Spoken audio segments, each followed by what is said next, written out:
Nous sommes en live, je crois.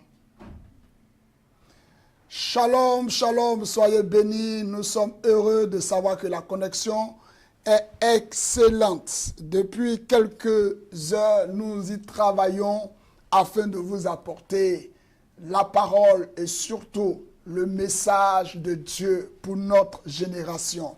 Vous êtes connectés sur la plateforme MIC Royal. Je suis votre serviteur, le révérend Doxa, et nous voulons partager avec vous la pensée de Dieu. Dieu nous a mis à cœur de partager avec vous une révélation de notre époque. Shalom à tous, soyez bénis et puissamment connectés ce soir. Bienvenue à chacun d'entre vous, où que vous soyez dans le monde. La Côte d'Ivoire, en France, au Bénin, au Canada, au Congo, en Martinique, en Belgique ou ailleurs. Ce soir, je suis venu parler à ceux que Dieu cherche dans le secret. Mais bien avant de poursuivre, je voudrais déjà saluer un certain nombre de personnes qui sont dans le secret et qui rendent possible ce live, qui rendent possible cette mission, qui rendent possible cette déclaration que j'ai à vous faire ce soir. C'est une bénédiction d'être dans la présence de Dieu,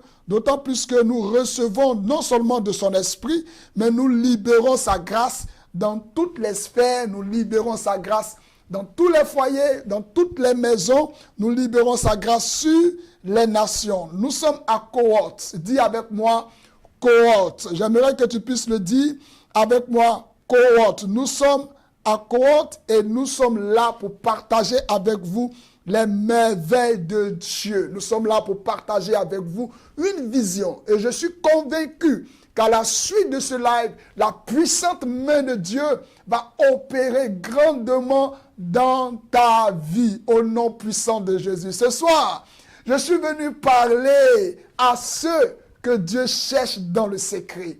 Ce live est pour toi. Ce live qui vient aujourd'hui est pour toi. Et si tu ressens un appel, il y a un feu de Dieu, il y a une voix intérieure qui parlera plus forte dans ton cœur. Lève-toi, tiens-toi à la brèche. Lève-toi, tiens-toi à la brèche. Ézéchiel, le chapitre 22, le verset 30, dit ceci. Je cherche parmi eux un homme qui élève un mur, qui se tienne à la brèche devant moi, afin que je ne détruise pas. Et malheureusement, Dieu ajoute, mais je n'en trouve point. Voyez-vous, Dieu ne cherche pas une foule. Dieu cherche une voix. Dieu cherche un cœur. Dieu cherche un intercesseur. Et ce soir, nous allons répondre à cet appel. Oui, toi et moi, ensemble, nous allons tenir et nous mettre à la brèche pour notre maison. Nous allons nous tenir et nous mettre à la brèche pour notre nation. Nous allons nous tenir et nous mettre à la brèche pour notre génération. Alors, s'il te plaît, partage ce live. Dès maintenant, oui, invite un ami, invite une soeur, invite un frère, invite un collègue. Écris en commentaire, je me tiens à la brèche. Prends le lien, envoie-le quelque part. Permets à ce que quelqu'un puisse se connecter pour entendre ce que Dieu est sur le point de faire dans sa vie. Pour recevoir la clarté, la vision de ce qui se passe en ce moment dans sa vie et ce dont il a réellement besoin. Partage ce live s'il te plaît. Partage-le maintenant. Invite quelqu'un à se connecter. Invite un collègue. Écris en commentaire également. Je me tiens à la brèche. Et reste béni jusqu'à la fin. Parce que ce message va bouleverser ton niveau d'engagement spirituel. Bienvenue dans la dimension de l'intercesseur. Bienvenue dans la cohorte de prière. L'intercession n'est pas une option spirituelle. L'intercession n'est pas une option réservée à quelques passionnés de la prière. L'intercession, c'est une nécessité vitale. L'intercession est une importance capitale pour chaque nation, pour chaque entreprise, pour chaque famille et pour chaque individu. Là où il n'y a pas d'intercesseur, les brèches restent ouvertes. Là où l'intercession manque, il y a des portes qui s'ouvrent à l'ennemi. Et l'ennemi ne se prive pas de ce droit-là d'entrer. Parce qu'il n'y a pas d'intercession, parce qu'il n'y a pas d'intercesseur.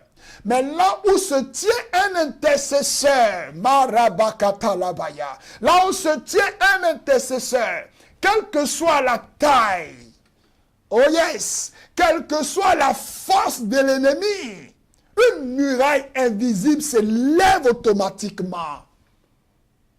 Chaque entreprise, chaque ministère, chaque nation devrait avoir un hôtel de prière. Un comité de prière, vais-je dire. Chaque entreprise, chaque nation devrait avoir un comité de personnes consacrées à cette mission de l'intercession. La mission de l'intercession. Pourquoi? Parce que sans intercession, les décisions humaines deviennent vulnérables. Vulnérables à quoi? Vulnérables aux manipulations invisibles, aux manipulations du monde spirituel. L'histoire des nations prouve que là où les croyants ont élevé des autels d'intercession, les projets destructeurs du diable ont été retardés. Les projets des ténèbres ont été neutralisés, voire même annulés. C'est de cette même manière, chaque individu devrait avoir un intercesseur. Quelqu'un qui veille dans l'ombre. Quelqu'un qui se lève quand toi tu dors. Quelqu'un qui se lève et qui prie quand toi tu faiblis. Quelqu'un qui te porte quand toi tu tombes.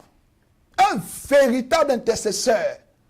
C'est un sauveur que Dieu a caché, que Dieu place autour de nous pour nous détourner des pièges mortels de nos ennemis. L'intercession, ce n'est pas un privilège de super personnes spirituelles.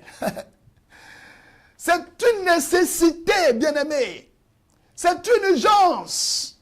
L'intercession, c'est une urgence. L'intercession, c'est un pilier visible sans lequel tout peut s'écrouler, tout peut s'effondrer. Dans un monde où les décisions sont prises dans les palais, dans un monde où les décisions sont prises dans les parlements, dans un monde où les décisions sont prises dans les conseils d'administration, les véritables victoires ne se remportent pas d'abord là-bas. Non, ce n'est pas dans les grandes organisations, là où l'on décide de ce monde, que les véritables décisions sont prises en réalité. Mais c'est dans le lieu secret de la prière. C'est là que se trouvent les véritables parloirs de la décision. Là où il n'y a pas d'intercesseur, les brèches seront toujours ouvertes. Le mal peut avancer librement. Là où il n'y a pas d'intercession, les brèches restent ouvertes. Les familles peuvent se diviser. Et les familles même se divisent. Les entreprises tombent. Les nations sombrent dans le chaos. Mais là où il y a une seule personne qui décide de se tenir à la brèche, une seule personne qui décide de prier, une seule personne qui décide de pleurer dans la prière, pliant les genoux, une muraille invisible va s'élever. Les attaques seront bloquées. Les projets du diable seront détournés et la paix va retrouver un chemin. Pourquoi? Parce que l'intercession est vitale. L'intercession est vitale. Que cela soit pour les individus, pour les familles, pour les nations. Pourquoi l'intercession est vitale pour les nations? L'intercession est vitale pour les nations parce que les combats d'une nation ne sont pas que politiques. Les combats d'une nation ne sont pas qu'économiques. Les combats d'une nation sont aussi spirituels. Chaque changement profond dans une nation, chaque réveil national, chaque basculement vers la justice ou le chaos commence d'abord dans le monde invisible. L'intercession est vitale pour que les nations, où elles se trouvent, quoi qu'il puisse se passer au sein de ces nations-là, il y ait des intercesseurs qui puissent apporter la clarté, la justice. L'intercession est vitale pour les nations parce que les lois humaines n'arrêtent pas les démons. Aucune loi de justice ne peut arrêter l'élan d'un esprit mauvais dans une famille, dans une organisation. Aucune loi humaine, aucune, je n'en connais aucune. Mais la prière, oui, la prière arrête le diable. La prière arrête les démons. Ce que l'intercession fait, c'est imposer dans l'invisible la volonté de Dieu, afin que ce qui se passe sur terre reflète ce qui est établi au ciel. Pourquoi l'intercession est vitale pour les nations? Parce que Dieu cherche toujours un homme, bien-aimé. Dieu cherche toujours une femme. Dieu cherche quelqu'un pour éviter le désastre, pour éviter que le pays connaisse le chaos. Dans le texte d'Ézéchiel, le chapitre 22, le verset 30, Dieu dit, je cherche un homme qui se tienne à la brèche pour que je ne détruise pas. Dieu ne veut pas juger. Dieu, il veut pardonner. Mais il attend une voix. Il attend une supplication. Dieu attend un plaidoyer. Dieu ne veut pas juger. Dieu veut pardonner. Il attend un intercesseur. Au début du XXe siècle, entre 1904 et 1905, le pays de Galles était rongé par l'alcoolisme, la violence, je vous dis. Il y avait la perte des repères spirituels. Le pays sombrait sous l'ombre d'une puissance ténébreuse. Et c'est dans ce chaos-là qu'un jeune homme nommé Evan Roberts, un fervent intercesseur, il a commencé à prier intensément pour sa nation. Il était inconnu. Ce n'était pas un prédicateur célèbre. Mais il pleurait chaque nuit pour le salut de son peuple. En quelques mois seulement, un feu spirituel est tombé sur le pays. Les bars fermaient, les lieux de débauche fermaient, les prisons se vidaient et les églises se sont remplies. Des dizaines de milliers de personnes ont été touchées par la puissance de Dieu. Et tout cela a commencé par l'intercession d'un jeune homme dans sa chambre. C'est dans sa chambre de prière qu'il a commencé à élever la voix vers Dieu. Même tout près de nous, au début des années 2000, la ville de Jos, au Nigeria, située dans l'état de Plateau, cette ville-là était le théâtre de violence. Il y avait des violences ethno-religieuses. Il n'y avait que des massacres, de tensions constantes entre chrétiens et musulmans, de grandes divisions communautaires, je vais même ajouter meurtrières. Des milliers de familles étaient déplacées. Les églises étaient incendiées. À l'an 2000 là, tout près là, l'an 2000 là, les écoles fermées et la peur régnait partout. Au Nigeria, à Jos, mais au milieu de ce chaos-là, un mouvement discret d'intercesseurs s'est levé. Des pasteurs locaux sur le territoire des jeunes croyants, des femmes anonymes, des leaders communautaires ont commencé à prier ensemble. Ils ont commencé à élever des veillées de prière. Pendant les nuits, les gens priaient. Des marches silencieuses. Ils déclaraient la parole de Dieu. Des chaînes de jeûne, des chaînes de retraite, des chaînes d'intercession.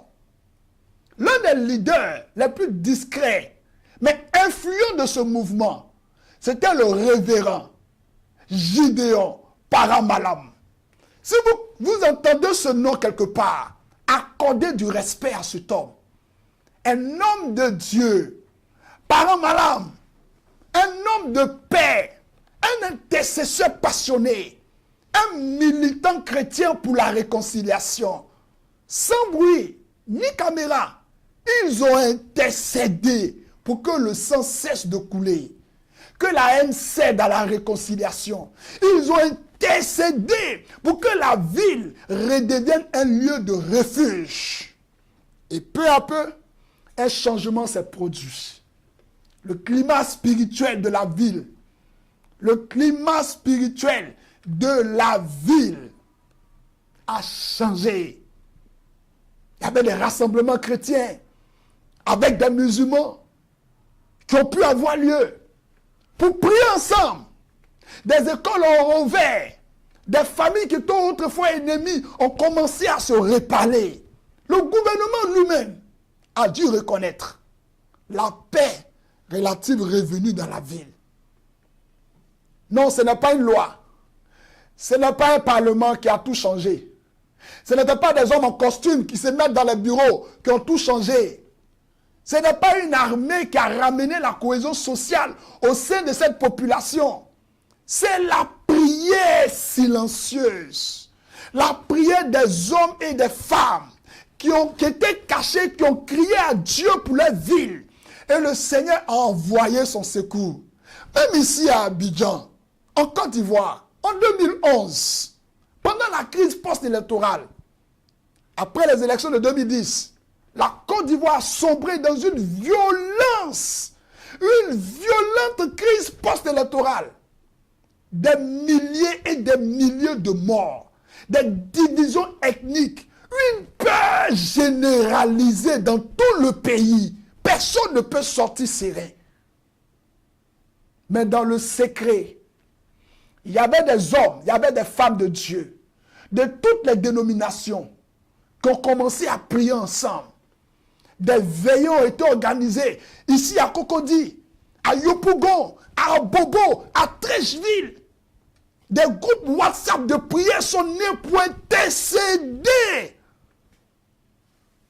en temps réel dans les quartiers, dans chaque commune.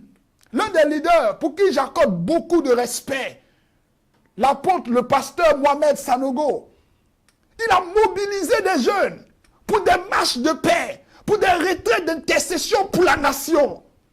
Et quel a été le résultat spirituel? Vous pouvez le constater. Le climat a commencé à se stabiliser. Les tensions se sont rabaissées. Plus vite que prévu, le pays a connu un temps de tranquillité. Et cela s'est fait progressivement. Mais on ne pouvait pas le compter. On ne pouvait pas s'attendre à ça. Tel que le virage avait pris. Mais ce qui est intéressant à noter, l'Église a grandi en unité. L'Église a grandi en influence. Sans les intercesseurs, les choses auraient empiré. Croyez-moi, les choses auraient empiré. Grâce à ces prières, grâce aux intercesseurs, le sang n'a pas coulé autant que prévu. C'est que l'ennemi avait prévu pour ce pays, la Côte d'Ivoire. Il a fallu que des hommes, il a fallu que des femmes, il a fallu que des jeunes gens se mettent à genoux pour crier à l'Éternel, pour implorer la présence de Dieu, pour implorer Dieu d'intervenir. Et cela a permis à cette nation de passer d'une crise post-électorale progressivement à une stabilité. Au Kenya, de 2007 à 2013, le pays vivait sous de grandes tensions. Chaque fois qu'il y a des approches électorales, chaque fois que le pays approche un moment électoral, il y a des tensions. Le Kenya a connu, à ces années-là, une explosion de violence ethnique. Quand les élections de 2007 se sont produites, qu'est-ce que les organisations internationales n'ont pas dit? Plus de 1000 morts, des dizaines de milliers de déplacés. Et en 2012, alors que les élections de 2013 approchaient, les leaders spirituels, les hommes de Dieu se sont mobilisés. Et ils ont mobilisé des veillées massives, des campagnes nationales de jeûne, de prière. J'ai du respect pour cette dame, cette femme, une élite de prière, la révérende Thérésia. La révérende Thérésia, elle est connue comme une puissante intercesseuse au Kenya. Elle a organisé une mobilisation massive dans ce pays du Kenya. Une mobilisation qui a appelé le Kenya à se lever dans la prière. Kenya Praise. Kenya Praise. Rappelez-vous, c'était un grand mouvement.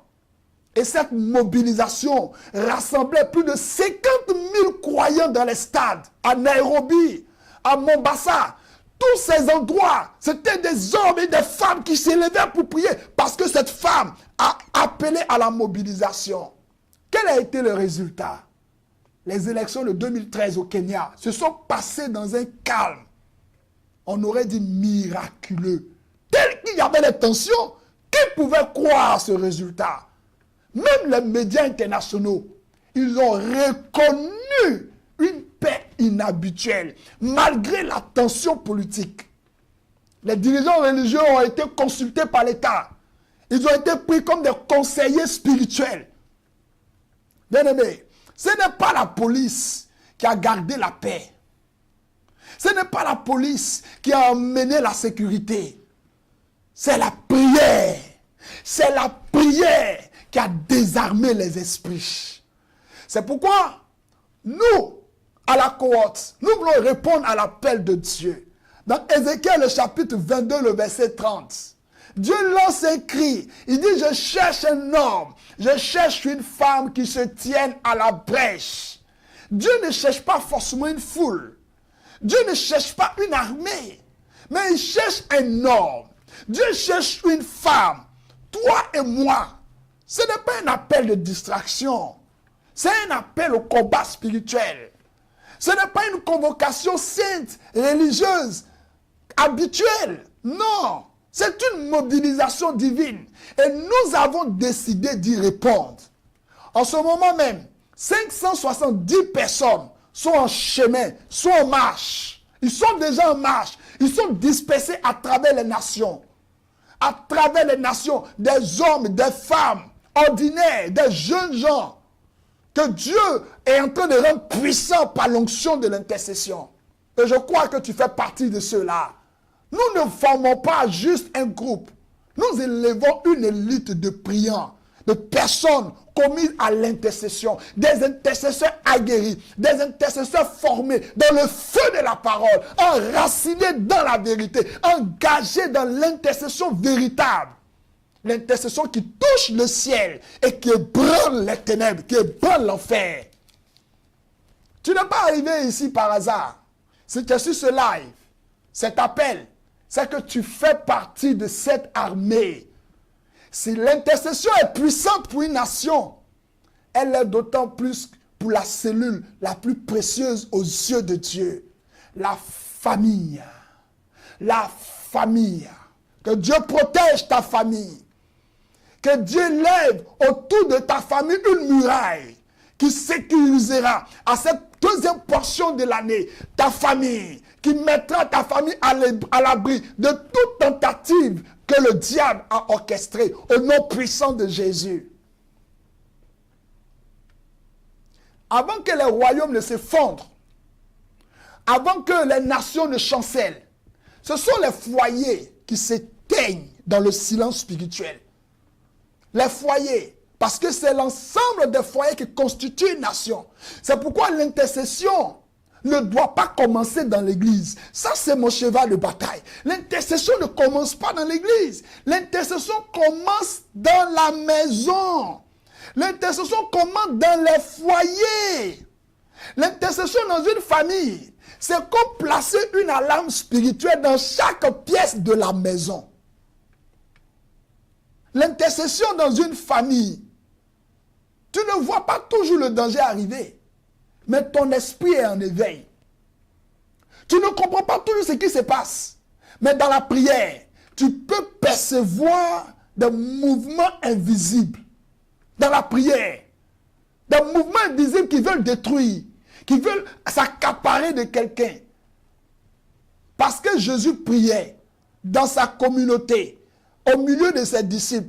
Quand le diable a décidé de prendre Pierre et de l'emmener à la machine de la destruction, Jésus lui a dit, Pierre, Pierre, le diable avait prévu te cribler comme le froment, te pétrifier, te rendre en pâte.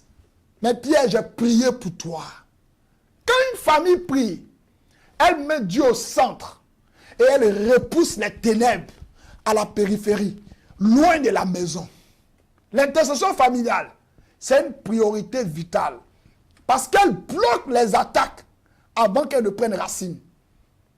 Une maman qui prie, une mère qui prie pour ses enfants, elle peut discerner à l'avance les fréquentations dangereuses, les mauvaises influences, les portes d'entrée de la rébellion dans sa maison. Elle n'interviendra pas trop tard. Elle intercède à temps et Dieu agit aussi à temps. L'intercession de cette femme au foyer peut même débloquer les finances et la provision divine dans la maison. Quand une femme se met à prier, elle devient trop dangereuse. Elle devient tellement dangereuse. C'est pourquoi l'une des missions, l'une des batailles les plus farouches que le diable mène aujourd'hui dans les foyers, dans les familles, c'est d'empêcher que des jeunes filles se lèvent pour la prière.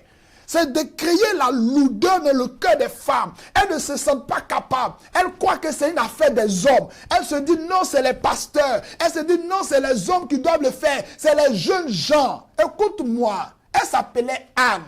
Anne, elle a perdu son mari.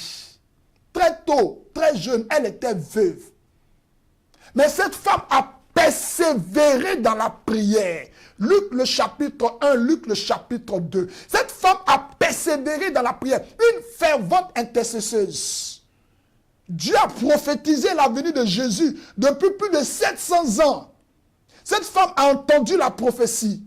Elle s'est dit, il faille que je voie la prophétie se réaliser. En son temps, elle s'est mise à prier jour et nuit. La Bible dit qu'elle ne quittait pas le temple. Elle était en prière.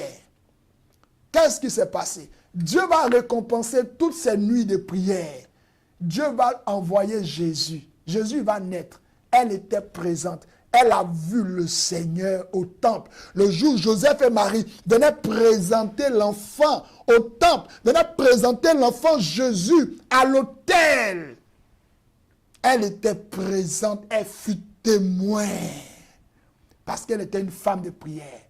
Quand tu es un homme de prière, quand tu es une femme de prière dans ta famille, tu seras témoin de ton élévation. Non, ça ne sera pas après ton départ qu'on parlera de l'élévation. C'est pendant que tu vis, c'est pendant ta saison que tu verras la gloire. Tu me dis Amen. La puissance de Dieu va te localiser. Dieu récompense toutes tes prières. Dieu couronne toutes tes prières de l'exaucement. Je déclare ma qualité d'homme de Dieu, que Dieu libère une faveur sur tes prières.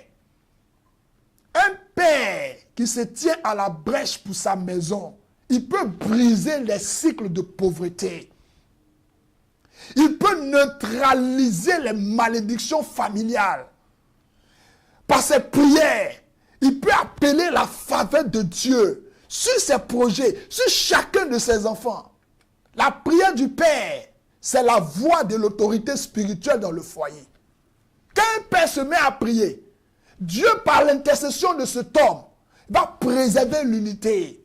l'unité familiale, l'unité conjugale. Une femme qui intercède pour son mariage, elle peut éteindre le feu avant qu'il ne devienne un divorce, avant que le feu ne devienne une séparation. L'intercession répare les cœurs, que le dialogue seul ne peut guérir. C'est ce que l'intercession fait. Et par l'intercession dans une maison, Dieu protège les enfants, même dès le ventre de leur mère. Écoute-moi, la prière peut construire une couverture spirituelle sur un bébé qui va naître. La prière permet de déclarer la destinée prophétique de l'enfant qui doit naître. La prière d'intercession permet de fermer les portes de l'infimité, de la confusion. Le rôle d'intercesseur commence avant même la naissance. Quand l'enfant entend sa mère prier, quand l'enfant entend ses parents prier, il ne peut pas sortir du ventre de sa mère et venir sur la terre être raté. Non, c'est l'intercession qui codifie, c'est l'intercession qui crypte l'étoile de l'enfant. La Bible dit clairement que les mages ont pu voir l'étoile de Jésus. Ils l'ont vu. Et qu'est-ce qu'ils ont fait? Ils sont venus à ses pieds et ils ont apporté une offrande de l'or, de l'encens et de la myrrhe. Ils l'ont repéré de loin. Quand un enfant, un bébé dans le ventre de sa mère, est entouré d'intercession, quand la mère prie pendant qu'elle est enceinte, elle prépare un avenir glorieux à son enfant. Quand l'enfant va naître, les saisons qui vont suivre là, c'est des saisons de témoignage, de relèvement, de bénédiction, d'élévation, de gloire, de percée. C'est pourquoi il y a par moments des attaques que Dieu permet. Je dis bien que Dieu permet, quand le diable s'élève, Dieu permet qu'il y ait ces attaques pour que ces hommes et ces femmes qui doivent faire naître des destinées glorieuses sur la terre se mettent à prier afin que les prières s'élèvent au-dessus, soient plus fortes que les attaques. Tu veux fermer la porte de l'infimité dans ta maison? Commence à prier. Tu veux fermer les portes de la sécheresse financière dans ta famille? Sois l'intercesseur de la famille.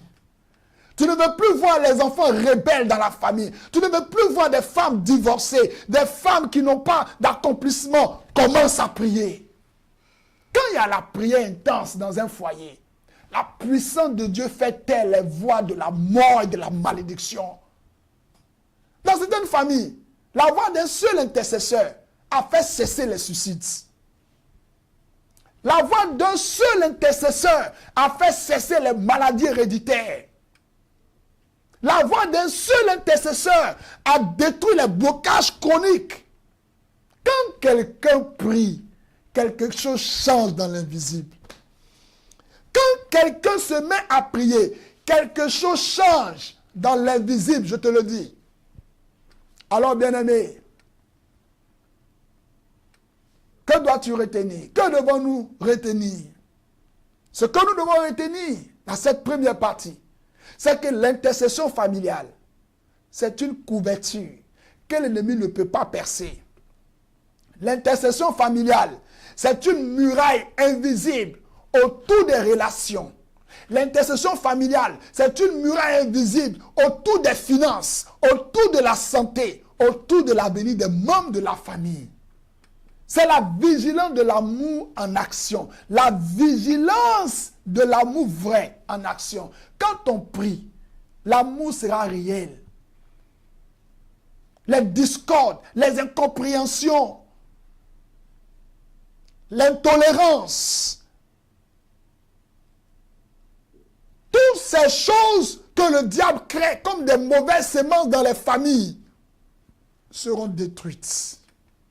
C'est pourquoi je dis la vigilance de l'amour en action. Permets-moi de te poser une question. Et toi, dans ta famille, es-tu cette sentinelle? Est-ce que tu portes ce rôle-là?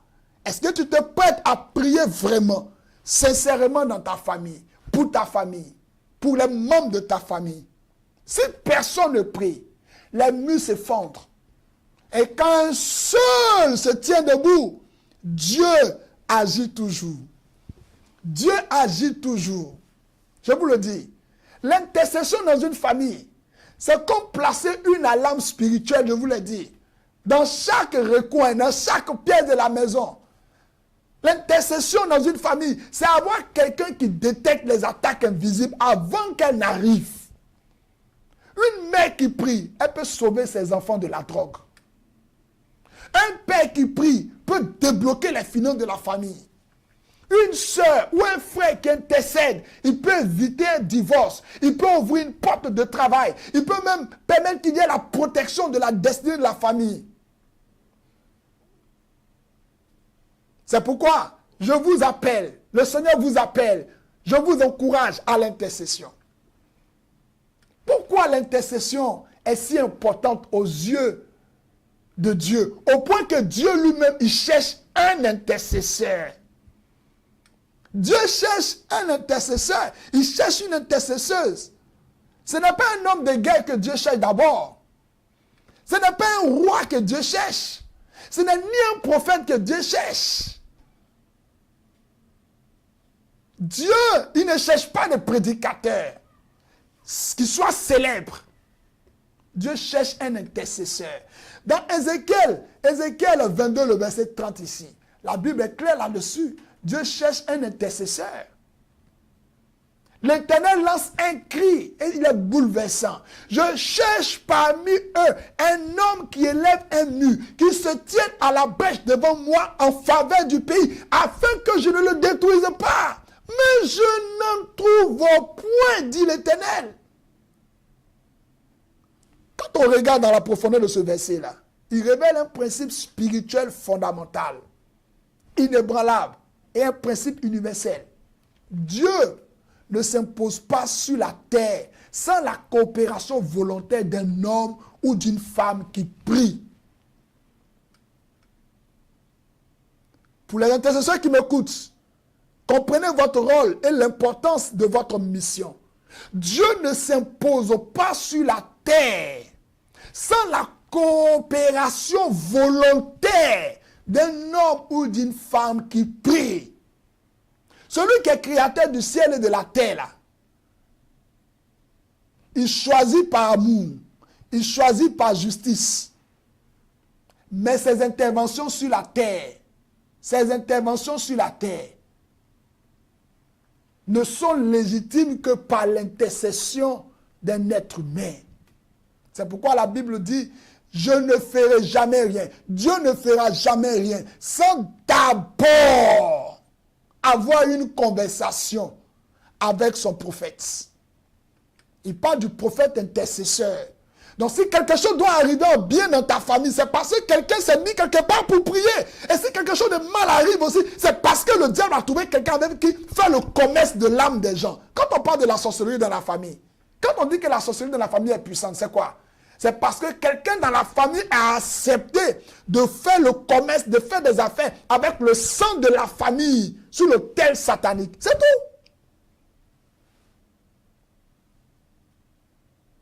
Mais quand un homme se prête à l'autel de Dieu pour la prière de sa famille, Dieu va faire descendre la grâce. Tout est programmé dans la prière. Et donc si ta famille aujourd'hui connaît des hauts et des bas, si ta famille aujourd'hui connaît des turbulences, c'est parce que la prière ne monte pas comme il se doit. Ou qu'elle monte, mais vous vous lassez trop tôt. Si les combats sont de cette distance, pourquoi voulez-vous faire cette distance de prière? Quand tes combats sont de cette distance, ta prière doit être de cette distance. Il faut que ta prière avale le problème. Il faut que ta prière ait un volume condensant et un volume oppressant sur le problème. Mais si tu laisses le problème avoir un volume important, que ta prière, tu t'imagines un peu? Tu fais la part belle à tes ennemis. Ce n'est pas parce que Dieu est limité au ciel que Dieu veut forcément la collaboration avec un homme sur la terre pour bénir la famille. Hein? C'est que Dieu, il est fidèle à ses lois. Dieu est fidèle à ses lois. Et l'une des lois de Dieu, c'est que Dieu ne fait jamais rien sur la terre sans la collaboration d'un homme.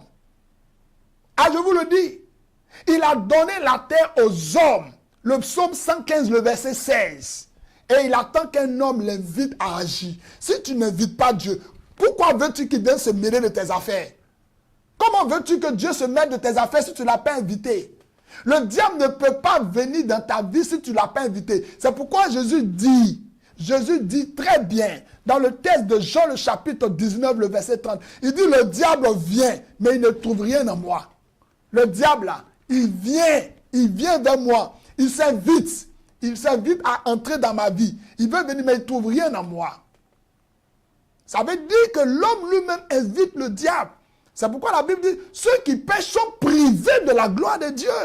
Dès l'instant où tu commences à inviter le diable avec tes pensées mauvaises, tu commences à inviter le diable avec des désirs erronés, tu commences à regarder des films que tu sais qu'on ne doit pas regarder, tu commences à te plonger dans de mauvaises pensées. Mais tu invites le diable. C'est une invitation. Mais Jésus dit, je suis à la porte et je frappe. Celui qui entend, il ouvre. Vous voyez, Dieu lui-même, là, quand il veut s'inviter, là, il est trop, comment on appelle, c'est un être galant. Dieu est un Dieu galant. Dieu, il est galant. Il est à la porte et puis il frappe. Il n'entre pas brusquement. Pourquoi tu veux que Dieu puisse entrer brusquement? Seigneur, depuis là, je suis là, tu n'agis pas. Tu l'as invité combien de fois? Tu l'as invité quand même. Il faut avoir une solennité. Il y a la diplomatie quand même. Tu es en train de parler au roi des rois. Mais ne bouille pas les valeurs, toi aussi. Non. Dieu est un gentleman, au-delà même de ce mot. Parce que Dieu, il ne s'invite pas dans ta vie sans que tu ne l'aies invité. Il ne va pas apparaître comme ça. Amène-moi ton repas de midi, on va manger ensemble. Non, il dit, je suis à la porte, je frappe. Si quelqu'un entend, j'entre. Je souperai avec lui. Ça veut dire que Dieu lui-même, il attend ton invitation comme ça. Pendant cette nuit-là, il ne faut pas aller dormir avec ces problèmes-là, sans les exposer à Dieu, s'il te plaît. S'il te plaît, commence à te lever. Invite-le dans la situation. Quand il va prendre ton palabre en main. Quand lui-même va prendre ton palabre en main. Le spectacle là sera trop glorieux. C'est pourquoi aucune action divine durable ne se manifeste sur la terre sans le partenariat d'un intercesseur. Aucune action durable dans une famille, dans une nation, dans la vie de quelqu'un ne se fait sans le partenariat d'un intercesseur. La prière d'intercession, c'est le canal légal par lequel Dieu opère sa volonté dans le monde visible. C'est le canal légal. Quand tu intercèdes par la parole de Dieu, tu établis un nouveau régime. Tu permets à ce que Dieu vienne établir son règne. Sans la prière, sans l'intercession, la terre se tait et le ciel reste silencieux. C'est pourquoi quand les disciples ont approché Jésus, Seigneur, apprends-nous à prier comme Jean-Baptiste l'a appris à ses disciples. Dans le livre de Luc, le chapitre 11, à partir du verset 1er au verset 2, Jésus va aller dire au verset 2, quand vous priez, dites, notre Père qui es aux cieux, toi tu vis au ciel, que ton nom soit publicité, soit sanctifié, que ton règne vienne. Tu vois, Jésus donne le modèle de la fonction de l'intercesseur. Comment le ciel peut rencontrer la terre?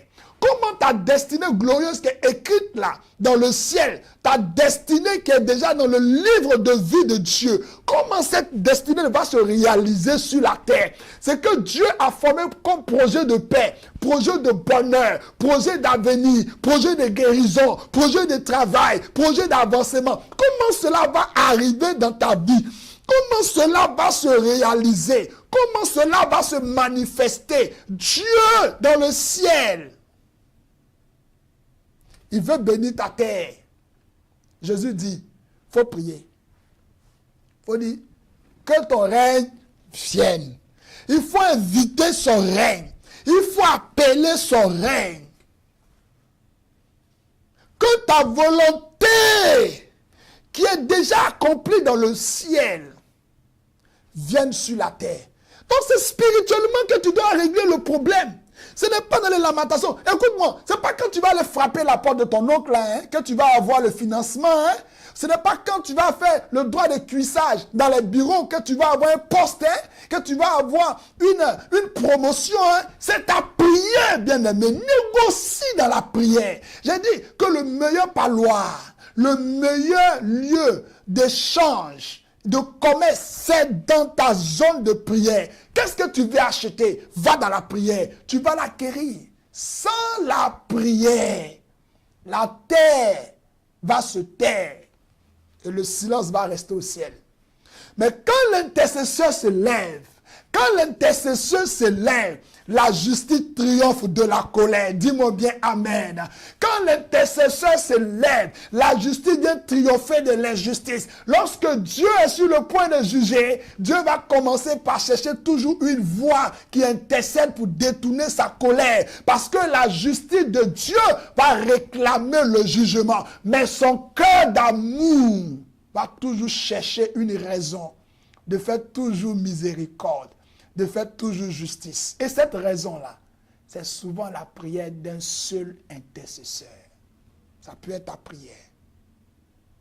Ça peut être ta prière. Et ça devrait être ta prière. Quand il y a un intercesseur qui se lève, les jugements s'arrêtent. Regardez à Sodome et Gomorrhe, dans Genèse chapitre 18. Une image plus marquante du pouvoir de l'intercession.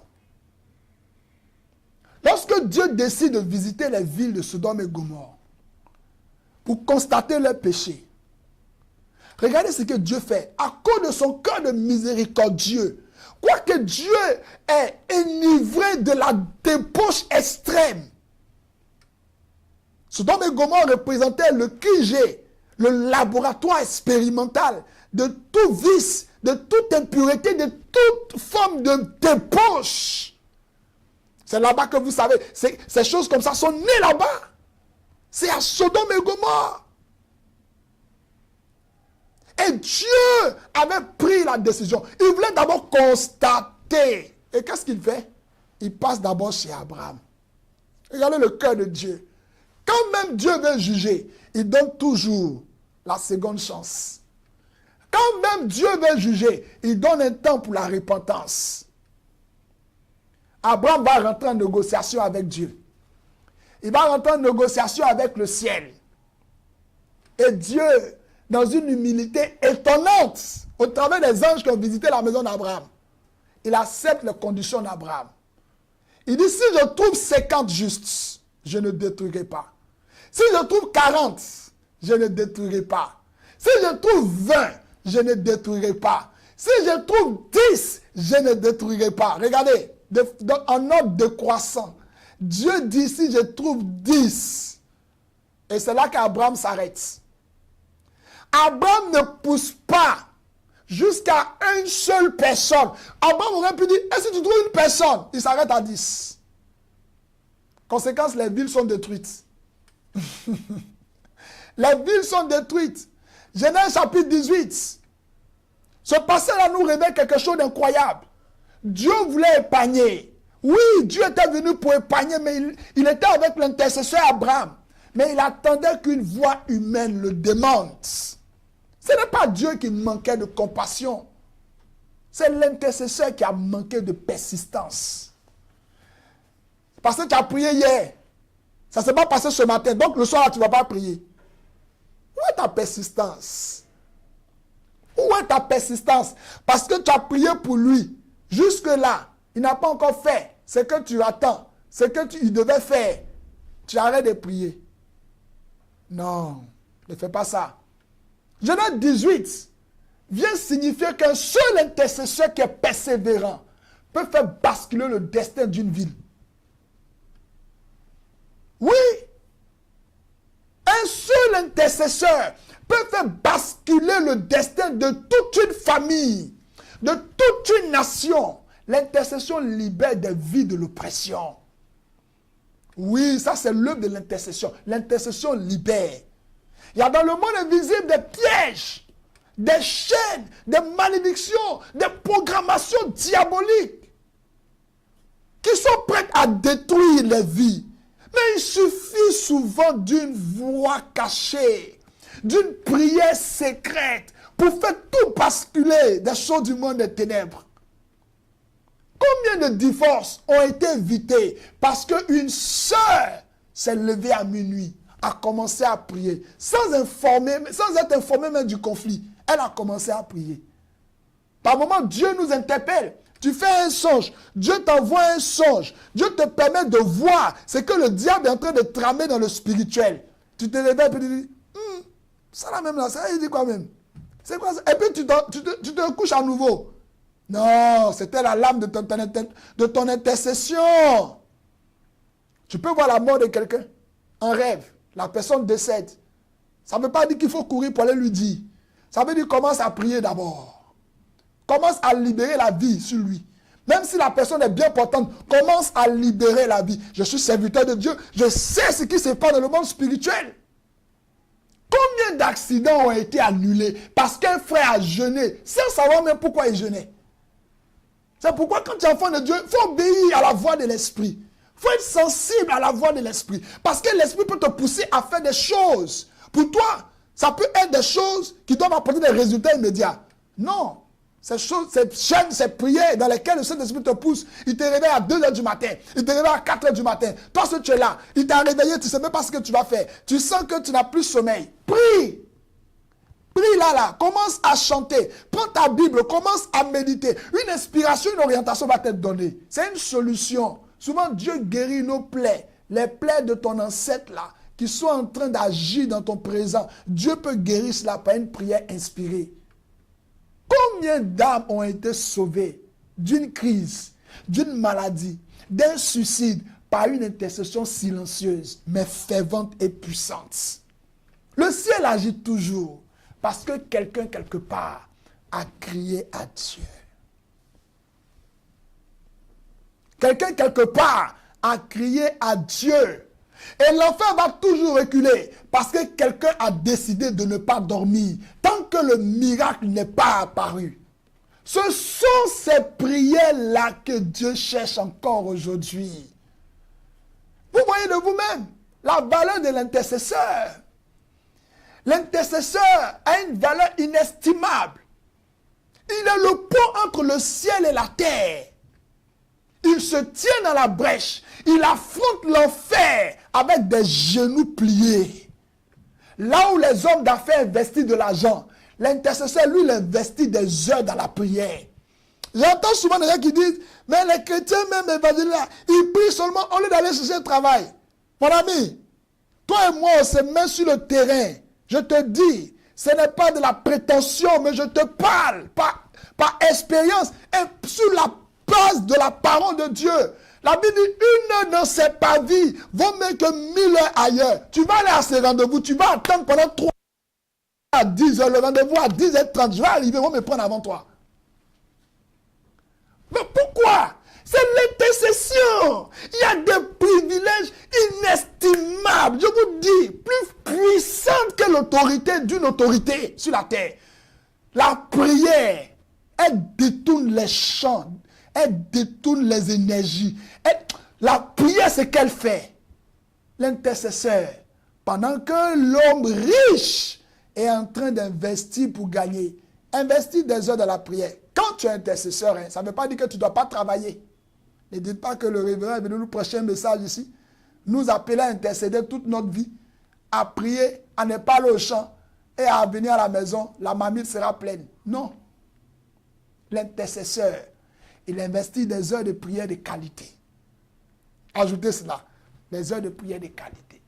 Là où les dirigeants s'appuient sur des stratégies, là où nos autorités gouvernementales, administratives s'appuient sur des stratégies, l'intercesseur, lui, il active les desseins invisibles de Dieu dans la prière. C'est la prière. Le plan de Dieu doit s'accomplir. C'est dans la prière. Là où les familles se désespèrent, quand il y a un intercesseur qui est là, il devient la voie qui empêche le naufrage. La famille ne doit pas être détruite. Un intercesseur, ce n'est pas un figurant. Un intercesseur, je vais vous surprendre avec ce que je vais vous dire maintenant. C'est un agent secret du royaume. À lui, le royaume donne les informations. Il a des informations en vision. Il a des informations en rêve. Il a des informations que Dieu lui envoie dans la prophétie. C'est un gardien spirituel. C'est un bouclier humain. Si tu as un intercesseur dans ta vie, écoute-moi, tu possèdes une couverture céleste que l'argent, que l'intelligence, que les relations humaines ne peuvent pas acheter. Non, ce n'est pas possible. Quand il y a un intercesseur dans ta vie, l'intercession authentique, beaucoup, ils réduisent, ils marginalisent l'intercession, ils marginalisent l'intercesseur. Je te parle de l'intercession authentique. Parce que beaucoup réduisent l'intercession à une simple prière pour quelqu'un d'autre. Non, non, non, ce n'est pas le cas. C'est plus que ça. L'intercession authentique va plus loin que ça. L'intercession authentique, c'est se placer entre le monde visible et le trône invisible. L'intercession authentique, c'est porter sur ses épaules les fardeaux des autres, comme si c'était les siens. Tu es en train de prier, on aura même l'impression que ce sujet de prière-là, c'est pour ta mère, c'est le sujet de prière pour ton épouse ou bien pour ton époux. Non! C'est pour la femme de quelqu'un d'autre qui est en train de dormir quelque part. Elle dort. Mais toi, tu es en train de prier. Voici l'intercesseur. Il porte sur ses épaules les fardeaux des autres. Comme si c'était les siens. L'intercession authentique, c'est relâcher sur la terre la volonté de Dieu qui est déjà établie au ciel. L'intercession authentique, c'est une prière qui bouleverse le ciel, qui dérange les puissants des ténèbres. C'est ça que j'appelle l'intercession authentique. L'intercesseur, il devient un canal autorisé par lequel Dieu agit pour repousser les ténèbres, pour établir sa gloire. Quand il y a un intercesseur quelque part, quand il y a une intercession authentique. C'est pourquoi Dieu dit dans le livre d'Ézéchiel, le chapitre 22, le verset 30, « Je cherche un homme. » Parce que Dieu veut que la terre soit remplie de sa gloire. Dieu veut que ta famille soit dans la festivité. Dieu veut qu'aucun membre de ta famille n'échoue. Dieu veut que ton pays soit en paix, dans la tranquillité et prospère. Dieu dit, je cherche un homme qui se tienne à la brèche. Dans chaque génération, Dieu cherche un homme. Dieu cherche une femme qui se tienne à la brèche. Dieu cherche un intercesseur. Dieu cherche un veilleur. Dieu cherche un porteur de fardeau. Il ne cherche pas des célébrités. Il ne cherche pas les plus éloquents. Il ne cherche pas les plus obéissants. Il cherche des cœurs qui entendent, des cœurs qui pleurent, des cœurs qui intercèdent. Et nous avons choisi de répondre à cet appel. Nous sommes la cohorte de prière. Nous sommes la cohorte de prière. Une génération d'hommes et de femmes déterminés à ne pas laisser le silence spirituel tuer notre époque, tuer des destinées dans notre époque. Non. Ce n'est pas un mouvement de plus, la cohorte de prière. Ce n'est pas une activité religieuse, la cohorte de prière. C'est une mission prophétique. Et aujourd'hui, plus de 570 personnes réparties dans le monde se lèvent ensemble pour former une armée d'intercesseurs. Et ces 570 personnes, nous viendrons de différents pays, de différentes cultures, de différentes histoires. Mais nous avons un seul objectif. Élever un autel de feu dans chaque maison. Élever un autel de feu dans chaque nation. Élever un autel de feu comme celui d'Élie sur le mont Carmel. Dans chaque sphère d'influence. Nous ne voulons pas seulement prier. Nous voulons prier juste. Nous voulons prier avec puissance.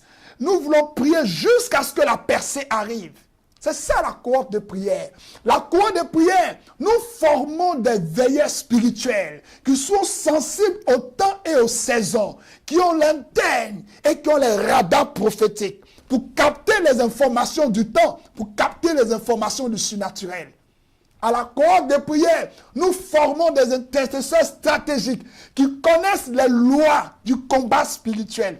Alors, si tu veux apprendre le combat spirituel, tu veux apprendre les lois du combat spirituel, tu veux être un veilleur, un intercesseur stratégique, nous t'invitons à venir parmi nous, à entrer dans ce mouvement prophétique.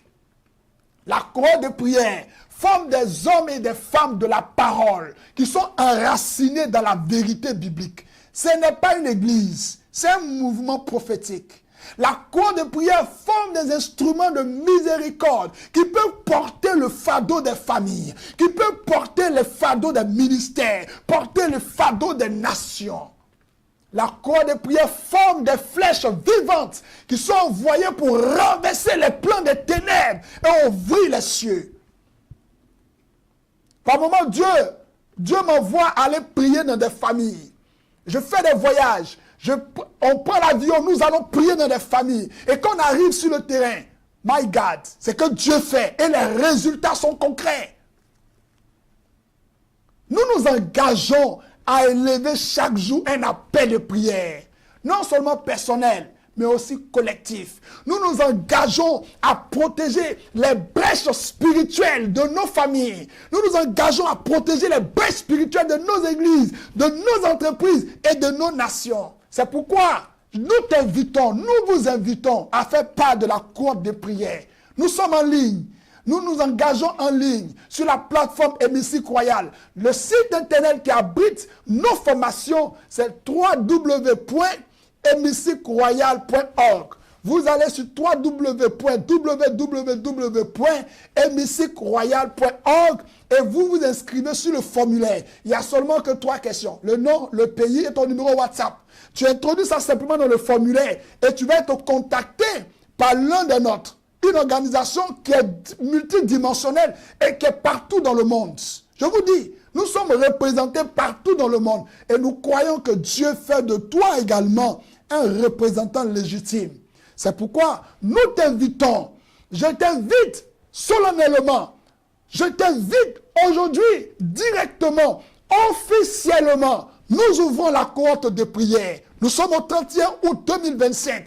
Nous ouvrons la cohorte de prière. Fais partie de ces élites-là. Viens faire partie de ces élites. Nous nous engageons à veiller, à intercéder avec discipline, selon les directives de l'Esprit. Nous nous engageons à suivre une formation régulière pour grandir en efficacité spirituelle. Nous nous engageons à rester fidèles à la mission. Peu importe la saison, peu importe le prix à payer. Nous ne laisserons plus la terre être livrée au silence. Et nous déclarons que nous sommes ceux qui se tiennent à la brèche. Nous sommes les gardiens de cette génération. C'est ça la cohorte de prière. Quand vous entendez la cohorte de prière à gauche et à droite, comprenez notre mission. Nous sommes la voie qui empêche la destruction. Alors, tu m'as suivi jusque-là. Rejoins la cohorte, s'il te plaît. Si ton cœur bat en ce moment pour la cause du royaume de Dieu, si tu veux vivre la puissance de Dieu, tu veux entrer dans cette nouvelle dimension, rejoins la cohorte. Si tu sens l'appel, le ciel résonner en toi, rejoins la cohorte. Écris en commentaire, je me tiens à la brèche. Rejoins la cohorte. www.hémicycleroyal.org. Le lien se trouve dans la description de la vidéo. Clique sur le lien, va t'inscrire sur le formulaire. Les inscriptions ont commencé et se poursuivront. Nous vous attendons nombreux. J'ai été ravi de partager ce temps d'édification et cet appel à la prière d'intercession. Quel que soit le défi que traverse ta famille, quels que soient les défis et les tensions sociopolitiques dans ton pays, tout peut entrer dans l'ordre. Seulement, si toi tu peux prendre l'engagement aujourd'hui de te lever dans la prière, nous sommes là. Dieu nous a équipés. Cet appel bout en nous et nous voulons rester à l'écoute du Saint-Esprit. Tu peux être l'antenne spirituelle de ta famille.